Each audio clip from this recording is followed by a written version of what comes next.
Good evening, ladies and gentlemen. My name is Am Mukhtar. I have the pleasure to be with you until 11 p.m. Cairo local time with a new edition of our program Newsroom Live, during which we're going to bring you the latest political, economic, social, also sports and cultural events that are taking place in Egypt and worldwide. A short break and I'm going to be back with you.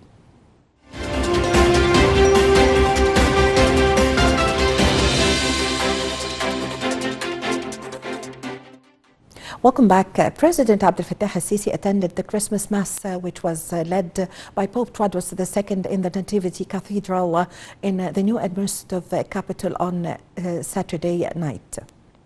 Speaking before the attendees, the head of state said that the country would pass the current challenges and difficulties as long as all Egyptians stay united.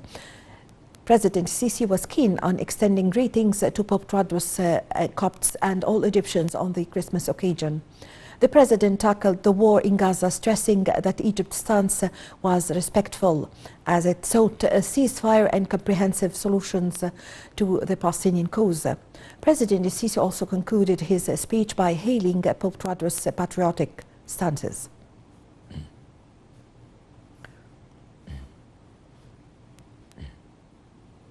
Pope Tawadros II expressed appreciation of President Abdel Fattah al-Sisi's congratulations on Christmas.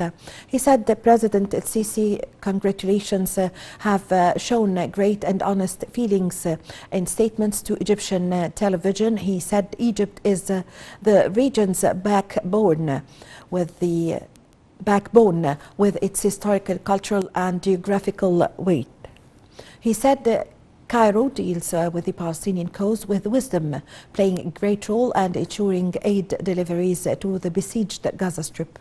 Pope Tawadros also expressed sorrow over the cancellation of Christmas celebrations in Bethlehem, the birthplace of Jesus Christ, due to the bloodshed in Gaza. He said he is ready for any joint action with the Al-Azhar to achieve peace in the occupied Palestinian territories, calling for adopting an optimistic and positive approach.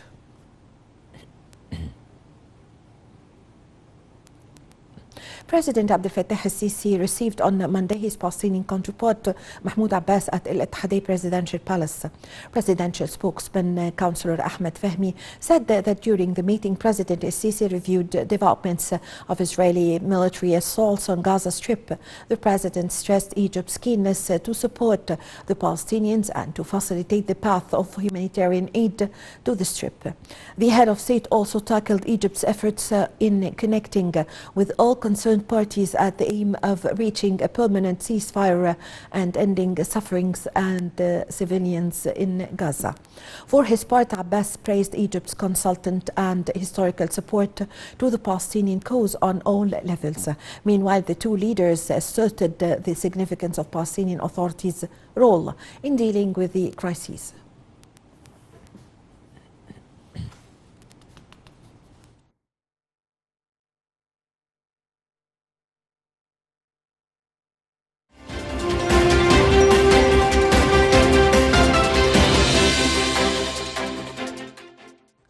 Welcome back. Well, to shed more light on this, we have the pleasure to have this phone with His Excellency Ambassador Midhat El-Maliki, former Assistant Foreign Minister.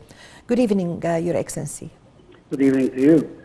Well, Ambassador Maliki, President Abdel Fattah al-Sisi have met with visiting Palestinian President Mahmoud Abbas, during which they tackled the latest developments and deteriorating situation in the Gaza Strip. Could you give us an idea about the meeting?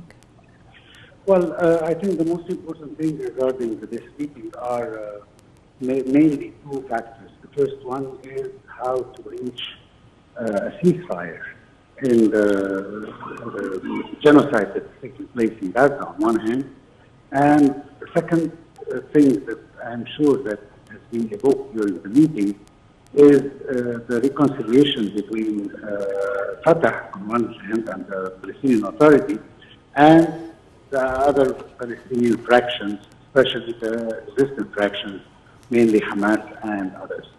And I think this is the most important thing, because I think in the near future we'll be needing one Palestinian voice to be able to talk to the Israelis about a final settlement to this bloody settle a bloody conflict that is taking place right now. Yes, Your Excellency Ambassador Miligi, President Abdel Fattah al-Sisi was greeting the Pope Tawadros II and the Christians in Egypt and attended the prayers and the celebrations in the Nativity Church in the new administrative capital, during which President Abdel Fattah al-Sisi spoke of the challenges we are facing and especially of Gaza. For his part, Pope Tawadros II also spoke about the suffering of the Palestinian people and cancelling of the prayers and the celebrations in Bethlehem, which is the place where Jesus Christ was born. Could you give us an idea about this and the suffering of the Palestinian people during the hard times they are passing through now, unable to celebrate the Christmas? Well, first of all, locally, President Fattah al-Sisi wants to set a habit that in the 7th of January and the prayers in the church, the Orthodox Church of Egypt, the President of the Republic himself is congratulating the Christians, the Orthodox Christians of Egypt, the Copts of Egypt, and the Egyptians who are very patriotic, and he wants to set a precedent that he is always available for them in this day. So this is the first message. As for the second message, of course, we all know that no celebration took place this year in Bethlehem and in Palestine due to the current crisis that is actually turning everybody to feel very blue about the situation there and about the death toll that is rising by the hour. So I think that celebration, I mean, although it's a time of feast, but nobody really is capable of being happy with what's going on there. And we are hoping that this will stop before these celebrations. But let me assure you one thing which is very important. I think we have seen that the Christians of Palestine, as well as the Muslims, both are suffering from the Israeli war crimes that are taking place in Palestine. And this shows that it is not about a religious war, as Israel sometimes wants to portray to the world, that the war is between Israel and Hamas as an Islamic group. Yes. Actually, it's against all the Palestinian people. And that's why even the Christians of Palestine are mourning the death of over 25 or 23,000 Palestinians so far, besides, of course, the casualties and the people who have been evicted and forcibly transferred from their regions and their homes. Yes, I thank you very much for your time. Thank you for your valuable information, Your Excellency Ambassador Medhat El-Miligi, former Assistant Foreign Minister. Thank you very much for joining us over the phone. Ladies and gentlemen, a short break and I'm going to be back with you.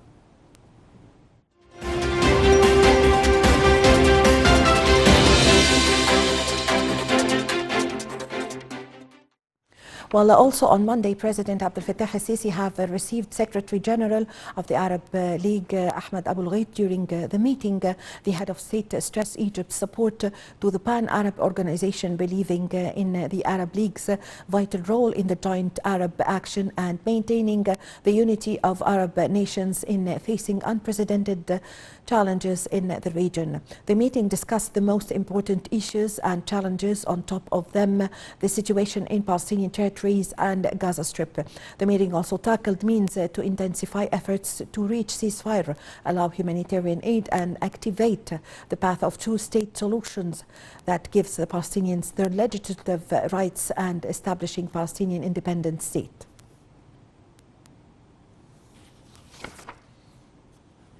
While Foreign Minister Sameh Shukri said the only way to end the suffering in Gaza is sealing a ceasefire. He was speaking at a press conference in Cairo with visiting German Foreign Minister Annela Baerbock in Cairo on Tuesday. He said any attempt to wrestle the Palestinians to neighboring countries is unacceptable. He also said that the circumstances that have witnessed by the Palestinians, the people of Gaza, and attempts to wrestle them elsewhere counter all international laws. He also said Cairo backs efforts to allow humanitarian aid into Gaza. For her part, Baerbock said the suffering of Palestinians in Gaza cannot continue and concrete measures are needed now to ensure aid gets to the people there. She lauded Cairo's role in the release of hostages and negotiating a ceasefire agreement. She said Germany supports all efforts to end the war on Gaza and to prevent a spill over the conflict.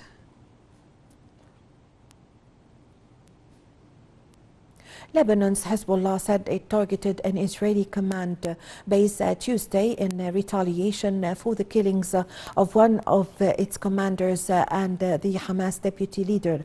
Hezbollah and its arch foe Israel have been exchanging near daily fire across the border since the Israeli aggression on Palestinians began on the 7th of October. The Shiite Muslim movement, Hamas ally, said it had targeted the enemy's northern command center in the city of Safed with several suicide drones.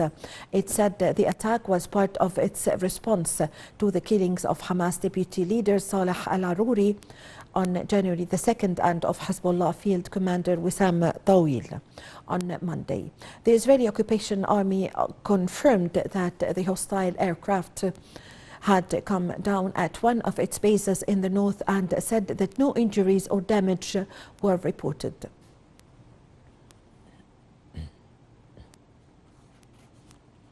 More than 3 months into the Israeli brutal aggression on Gazans, U.S. top diplomat Antony Blinken urged Israel on Tuesday to avoid further civilian harm in the besieged Palestinian territories. In a Tel Aviv meeting with Prime Minister Benjamin Netanyahu, the Secretary of State stressed the importance of avoiding further civilian harm and protecting civilian infrastructure in Gaza. The details in the following report.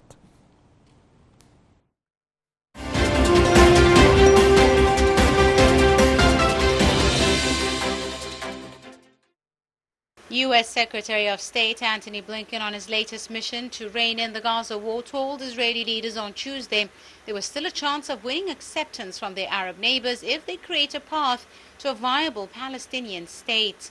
On his fourth trip to the region since October in a so far largely fruitless quest to tamp down the Israeli aggression on Gaza, Blinken said he would share what he'd heard in 2 days of talks with Jordan, Qatar, the UAE and Saudi Arabia.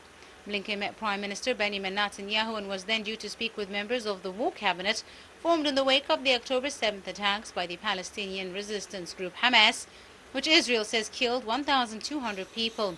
Israeli aggression has killed more than 23,000 Palestinians, destroyed much of Gaza and displaced most of the population of 2.3 million, creating a dramatic and worsening humanitarian crisis.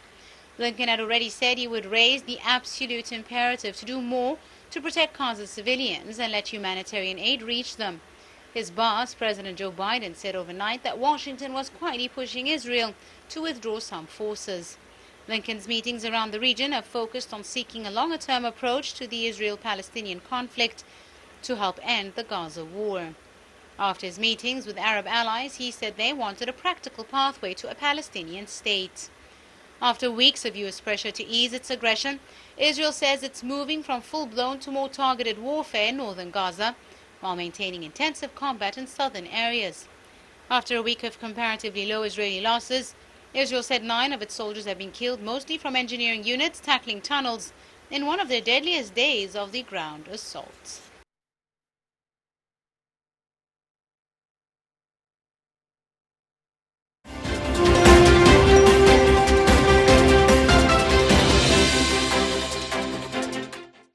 Jordan's Foreign Minister Ayman Safadi said on Monday it was unacceptable that the international community should allow Israeli Prime Minister Benjamin Netanyahu to drag the Middle East into a wider regional war. In remarks carried on state media, Safadi was quoted as telling his French counterpart Catherine Colonna during a phone call the danger of the spread of war was rising by the day, with Israel continuing to wreak death and destruction in Gaza. Safadi added that Netanyahu's right-wing nationalist ruling coalition government sought to implicate the West directly in a regional war that would only doom the region to more conflict and destruction. The Jordanian official said that the failure of the UN Security Council so far to impose a ceasefire reflects doubt, standards and double standards, and a selective application of international law.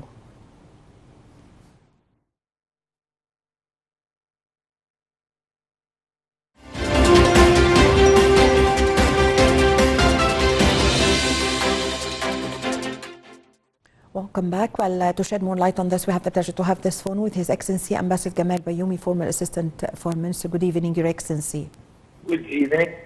Well, Your Excellency, as does the war in Gaza and continuing in the war of Gaza offers any kind of solution to the problem that the Israeli Prime Minister is going through, the dilemma that he's going through? Of course, he's under pressure from the relatives of the hostages taken by Hamas to bring back their relatives. Unfortunately, the war is going on with very intensified bombardment and strikes. Yes, as we always know that we are dealing with a very complicated situation. Many parties are engaged, whether in the West, United States, Europe, whoever, Hamas, and it's divided from the PLO also. In Israel, it's not a united country at all.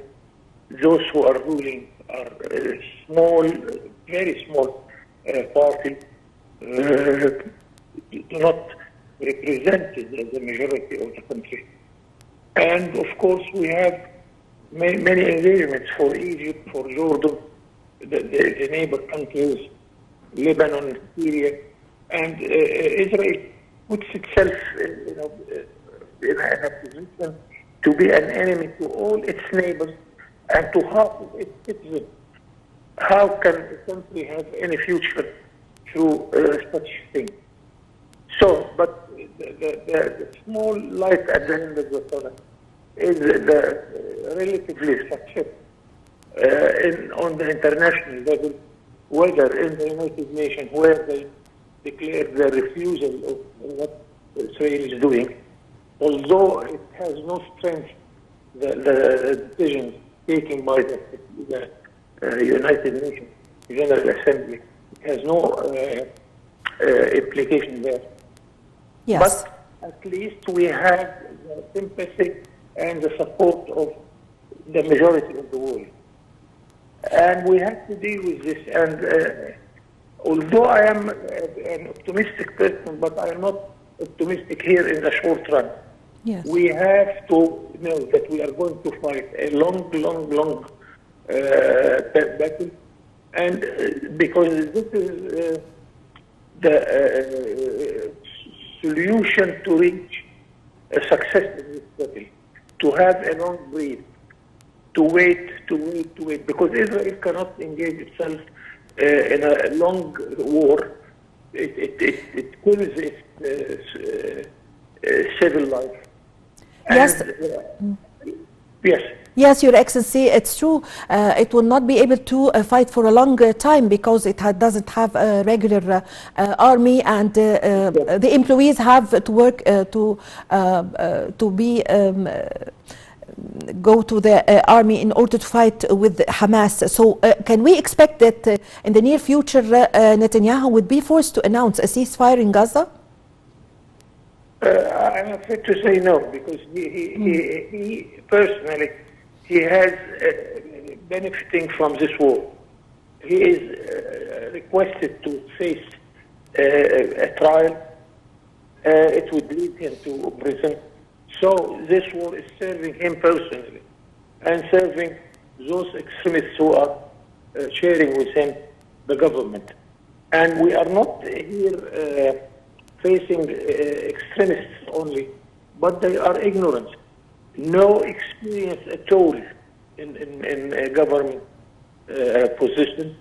And we have, for the first time in the history of Israel, that one official minister is confessing that they have atomic bomb, and he's threatening us by using the atomic bomb.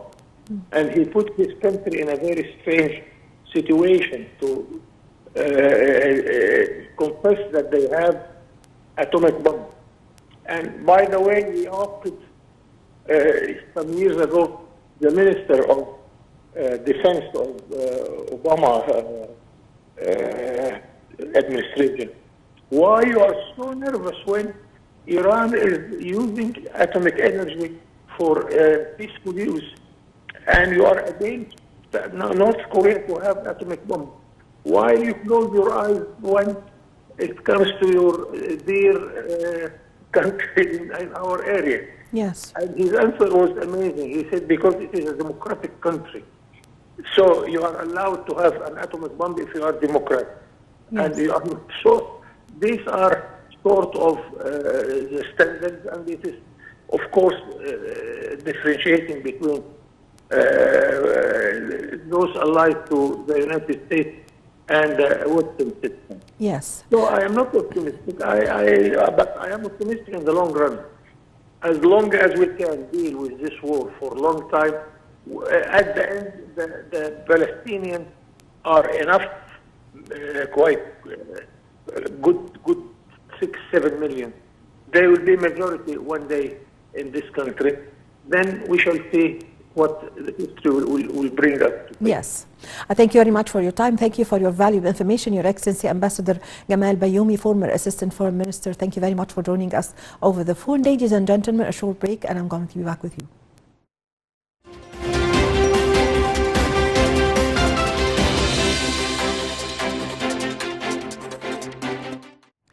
The International Court of Justice will hold hearings this week on a case brought by South Africa accusing Israel of genocide in the Gaza war and seeking an emergency suspension of its military campaign. The details in the following report.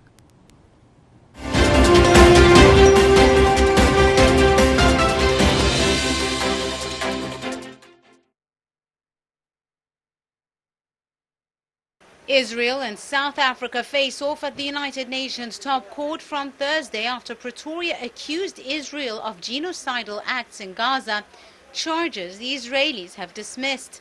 In an 84-page submission to the International Court of Justice, South Africa urged judges to order Israel to immediately suspend its military operations in Gaza.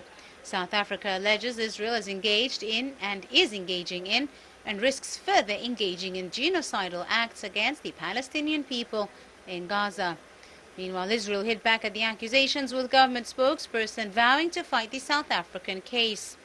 Top officials from the two countries will face off in the ICJ's Great Hall of Justice, housed in the Peace Palace in The Hague, a world away from the death and destruction seen recently in Gaza and Israel.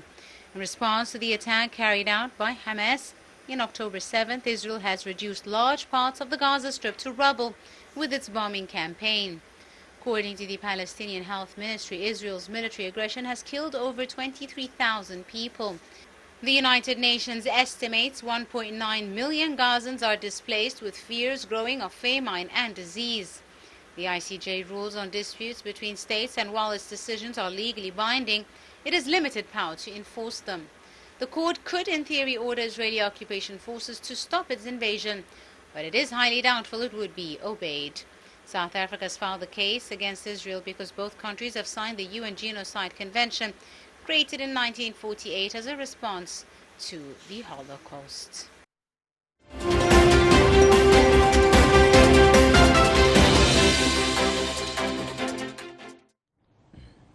A woman was killed in Ukrainian shelling of Russia's Kursk region, and drones struck a fuel facility in the neighboring region of Oryol.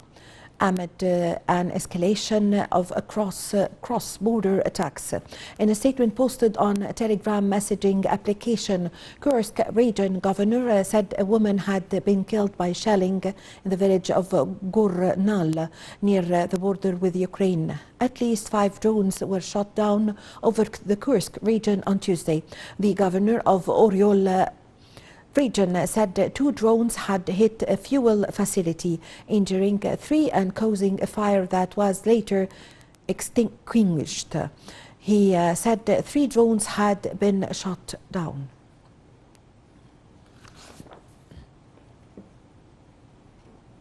French leader Emmanuel Macron on Tuesday picked Gabriel Attal as Prime Minister in a bid to give a new momentum to his presidency, with the 34-year-old becoming France's youngest and first openly gay head of government.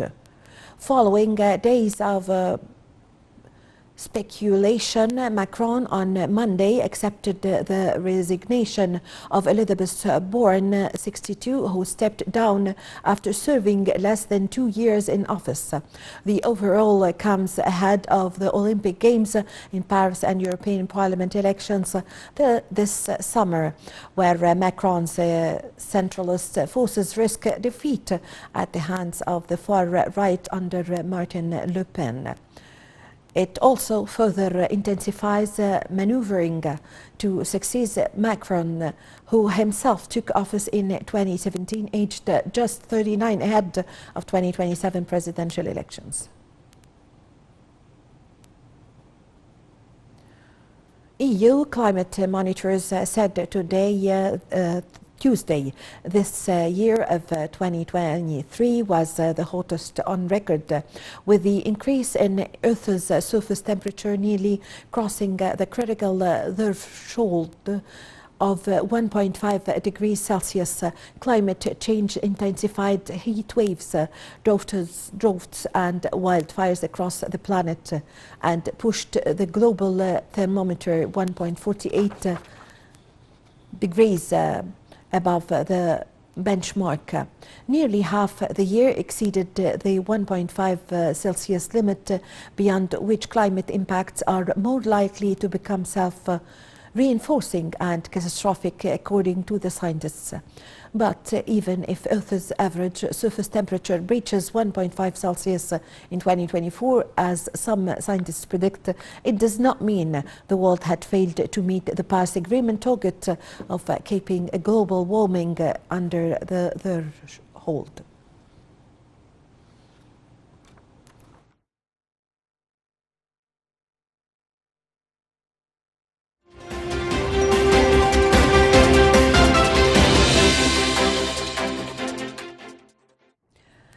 Now with the economy news, as Prime Minister Mustafa Madbouli stressed coordination with specialized authorities, especially General Investment Authority, to discuss new investment projects and follow up the implementation of projects in the civil aviation sector in accordance with existing plans and strategies.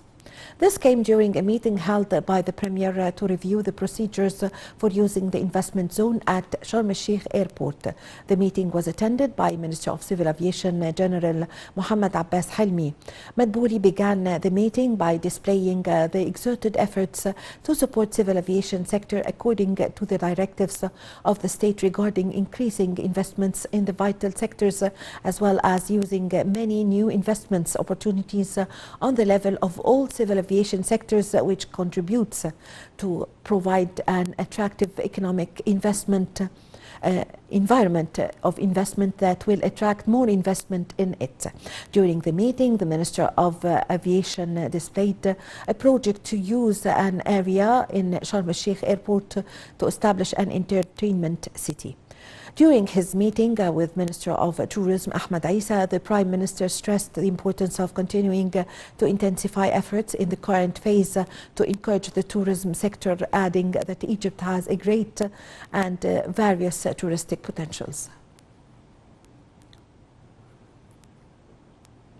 Egypt's stock market indices edged higher at the close on Tuesday, boosted by purchasing operations by Arab and local investment funds and corporations, while foreign corporations, Arab and local investors went into selling operations.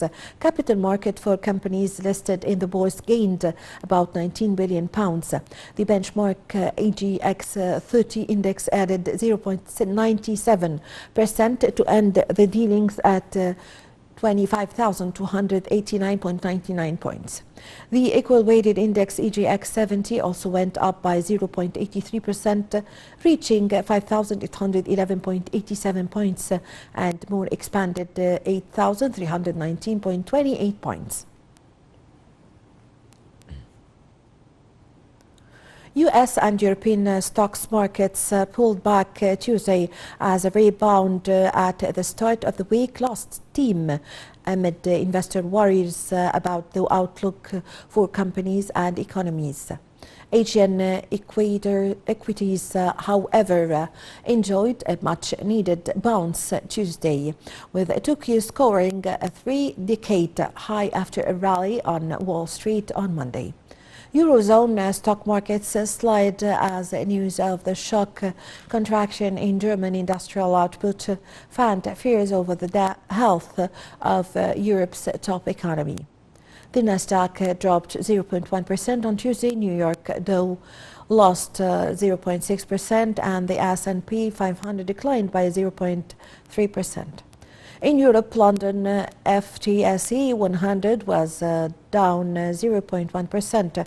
Frankfurt DAX closed down 0.2%, and Paris CAC 40 ended down 0.3%. In Asia, Tokyo Nikkei 225 was up 1.2%. Hong Kong Hang Seng Index closed down 0.2%, and Shanghai Composite ended up 0.3%.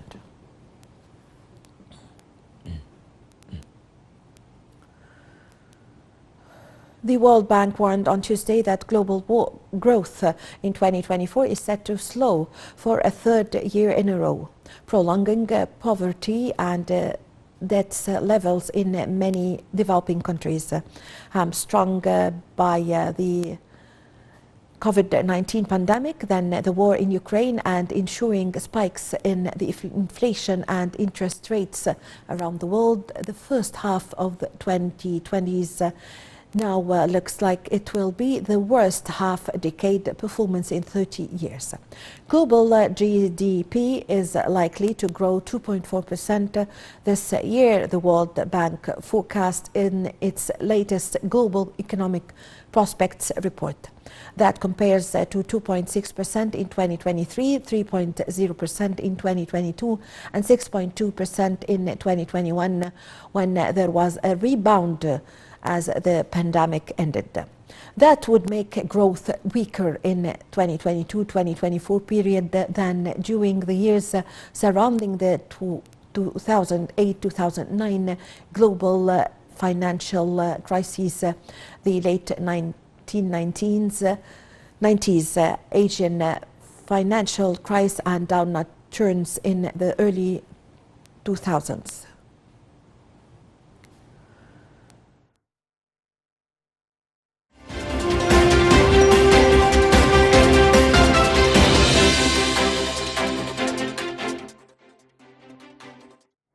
Now with the cultural news, as the U.S. magazine Newsweek has highlighted 7 experiences across the globe not to be missed.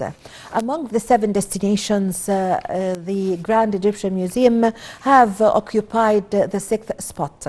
Over 20 years since its opening was first announced, the Grand Egyptian Museum is finally expected to open its doors in 2024 and will offer visitors some incredible sights. Located in Giza, Egypt's 3rd largest city.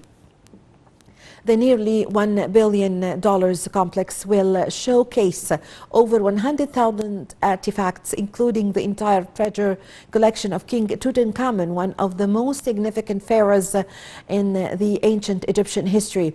The museum will also reportedly showcase around 5,000 items from Tutankhamun's tomb, from his garments and jewels to his chariots.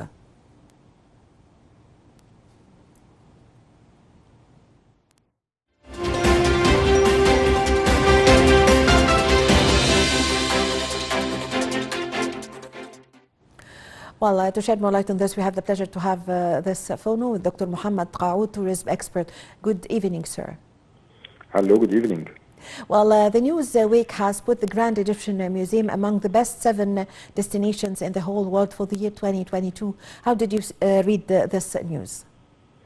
Yes, indeed. Yeah, like we all heard about the opening of the Grand Egyptian Museum, which is going to take place within this year, and all the preparations that's being made at the moment in order to welcome this masterpiece to the globe. Like it has taken them around 20 years to build the Grand Egyptian Museum, from the idea to we see it coming live this year, and hence yes, it has been announced that it will be displaying around 100,000 piece of monuments that will be displayed inside the museum, which is going to create a whole new experience, especially with the connection between the pyramids and the Grand Egyptian Museum in one experience. Yes, so Dr. Qaoud, also the museum is showcasing 100,000 pieces, among them 5,000 pieces from the items that belong to the young King Tut, in which the world is going crazy with the King Tut, of course, as we know. How do you see the importance of this also? It is very important as well, like displaying 5,000 unique pieces from Tutankhamun. This is for the first time, and being as well going on a global tour over the last few years, showing just very minimal number of pieces from Tutankhamun treasures, the one that has been to Australia, to the US, to the UK, and recently in the United Arab Emirates. We have seen like the number of subscriptions that is coming to the museum, the number of visitors that are falling to these treasures. Yes. So while displaying this unique for the first time, it is definitely going to be one of the biggest demand generators that will attract a whole new segment visiting Egypt for the first time as one of their life experience. And even if for those who have visited Egypt before, they will be motivated and incentivized to come back in order to see these treasures, which is unique, and it could only be found in the Grand Egyptian Museum. Yes, I thank you very much for your time. Thank you for your valuable information, Dr. Mohammed Qaoud, tourism expert. Thank you very much for joining us over the phone. Well, thank you. Well, winter tourism in China has rebounded sharply and welcome boom soon to economically weak regions in the north, struggling to recover from years of pandemic gloom and providing a boost to sluggish domestic consumption. Destinations in China's northeastern Rust Belt, such as the city of Harbin, have attracted droves of domestic visitors from warmer climes in the past weeks. The story in the following.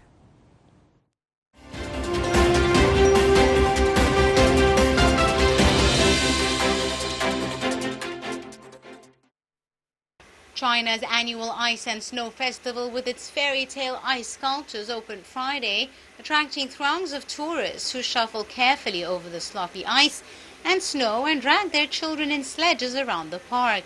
This year, the ice park spans 810,000 square meters with 250,000 cubic meters of sculptured ice harvested from the nearby frozen Shonghua River and lit up at night with colorful lights.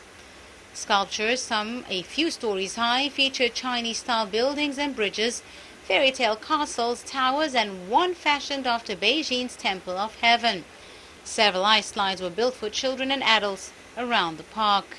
The festival's marketing vice director said the average amount of people visiting the park daily has increased significantly to around 30,000 this year, and hotel rooms in the city are booked out past Spring Festival in February. He said that in 2018, the average number of people attending the park per day was around 18,500. So the overall number of people has close to doubled compared to previous years. Harbin is the capital city of China's most northern province, which shares a border with Russia 3,000 kilometers long.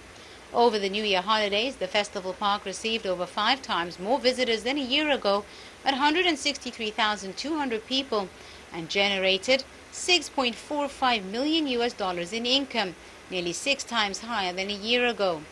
This helped draw some 3.05 million tourists to the city during the same period.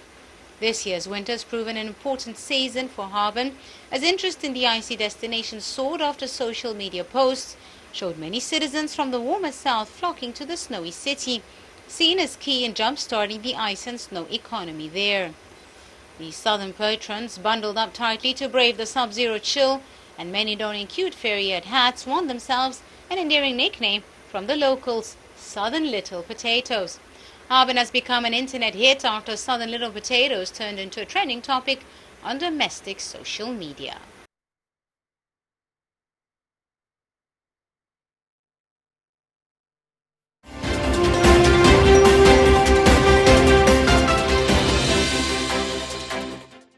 Now with the sports news, as Egypt's national team beat Tanzania 2-0 in a friendly match at Cairo International Stadium ahead of the participation in the Africa Cup of Nations AFCON in the Ivory Coast.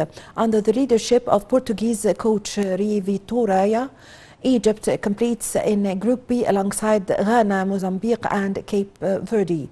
The AFCON tournament itself runs from 13th of January to the 11th of February, with Egypt's campaign starting on the 14th of January against Mozambique.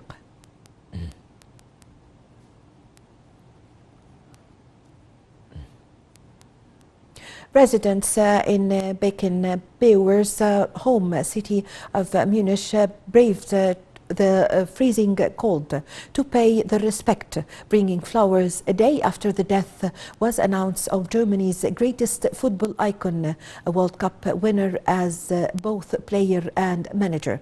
The details on the following report.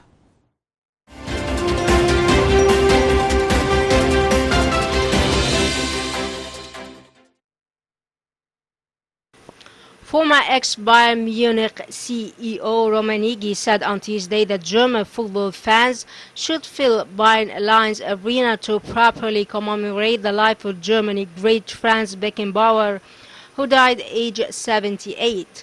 Bayern said on Tuesday that the stadium would be illuminated to honor Beckenbauer for the coming days. This special illumination will also be seen on Friday night.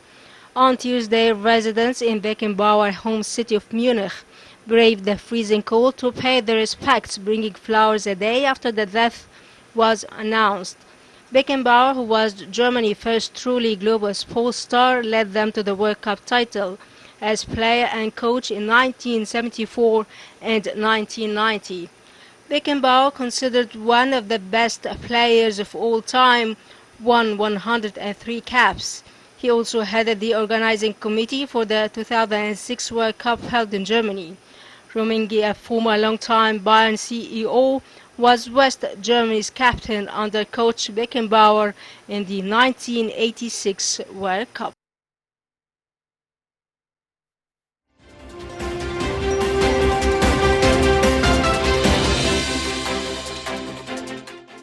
Well, with this, my dear viewers, we come to the end of this episode of our program, Newsroom Live. My name is Amal Mukhtar. Thank you for watching.